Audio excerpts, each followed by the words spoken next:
Hi, welcome back. In this video, we're going to take a look at vertical analysis and how this can help us to evaluate a company's financial performance from an investor's perspective or from an employee's perspective. Because I don't want you to be the kind of person that just sits back and allows your CEO to tell you whatever they want to tell you. I want you to be empowered to know how to read this and interpret this for yourself. So let's get started.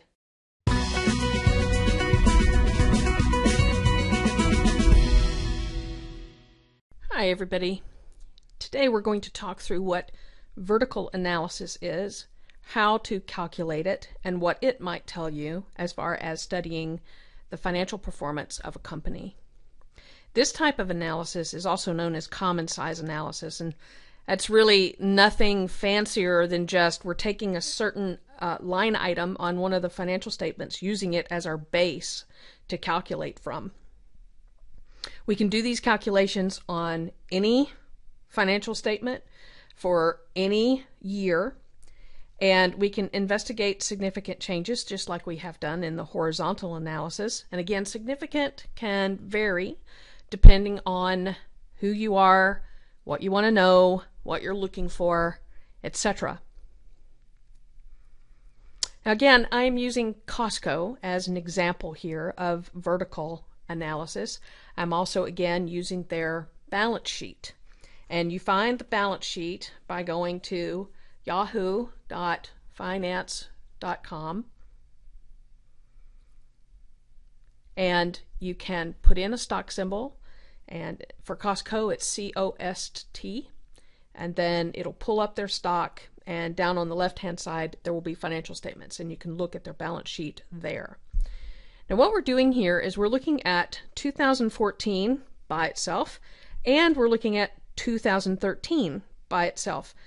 Then by doing those calculations on each year, we can also then therefore compare the 2 years. But the calculations are on the year itself.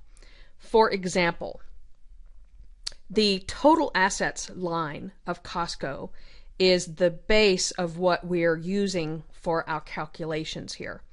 So for the assets, for the current assets and the long-term assets, the base that we're dividing by, or dividing into, is dividing by is the total assets. So for example, if we want to take a look at cash and cash equivalents, how much of a percentage of that is of the total assets? So we would take the 5,738,000 and divide by 33,024,000. That is what gives us the percentage of 17.38 for cash and cash equivalents. For 2013, same thing, we would take the 4,644,000 and divide by the 30,283,000 to give us 14.06%.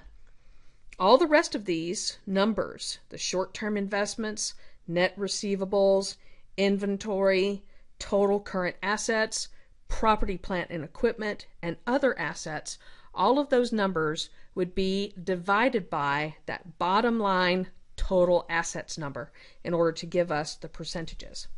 So as we take a look at this here, we can see that consistently we have cash and cash equivalents well over 10%. Our short-term investments are right around a little less than 5%.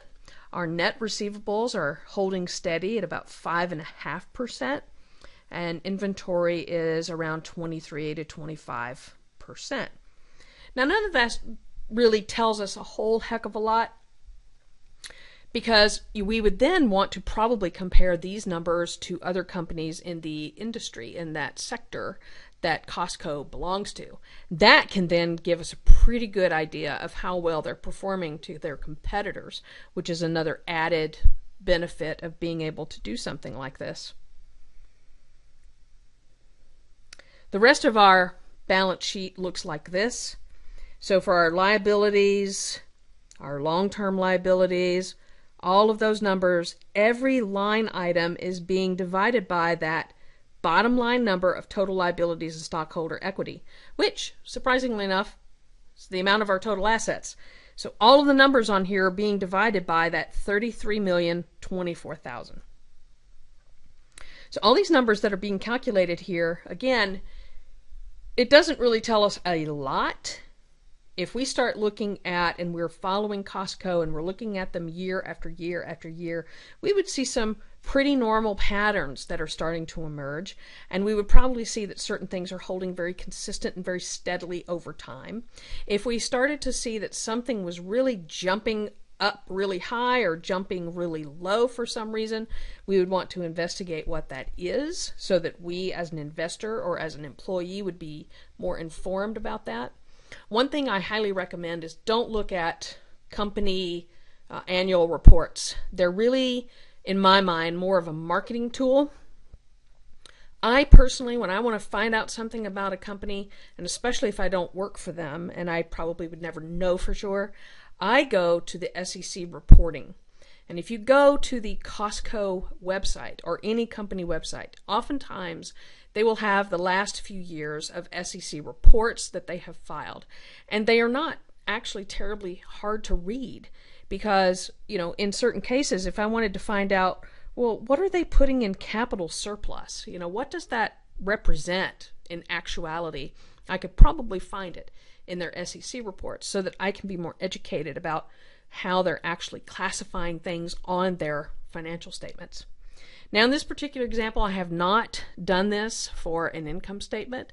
The process is very much the same. And so for an income statement, your base number is your revenue line. I will do another video on that just so you can kind of see how that works. So as a final note, doing this sort of analysis allows for comparison of different companies. And as a matter of fact, as I start to get into ratio analysis, as I go along, I may actually use a vertical analysis to help me to see where things, might be driving ratios to look a certain way.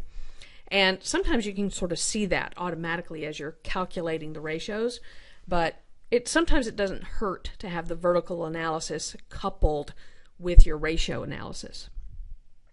It's especially helpful when companies in an industry generate larger numbers. So for example, you might have in any one industry, you could have one company that generates billions of dollars in a certain account, where in another company it might be hundreds of thousands of dollars, or maybe even a few $1,000,000.